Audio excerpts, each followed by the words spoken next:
ગામ ઝરવાણી લીંબાડા ફળિયા સાંજે અમારી આજે સાંજે 8 વાગે અમારી બેનની છોકરીને પ્રસૂતિની પીડા હતી તો અમે 9 વાગ્યા 61 સુધી પહોંચ્યા હતા. અમે 2 કિલોમીટર સુધી અમે ચાલી ગયા. ભાંગરા ફળિયા 61 મળી હતી. અમે આ ખાડીમાં રહીને અમે પાર કરી હતી અમે રાત્રે.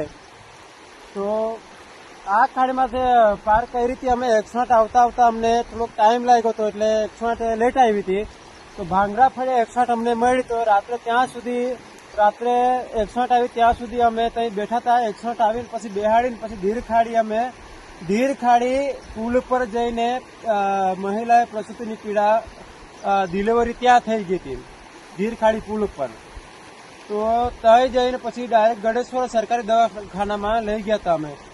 હવે આ પાણી આટલું બધું છે. હવે મારી જ પત્ની બી છે ને ઘણી બધી એવી ડિલિવરી છે. હમણાં નજીકનો સમય છે. હવે તો હવે વધારે પૂર આવી જાય તો અમે લઈ કેવી રીતે જશું એમને. આ છે ઝરવાણી ગામ લીંબાડા ફળિયું છે.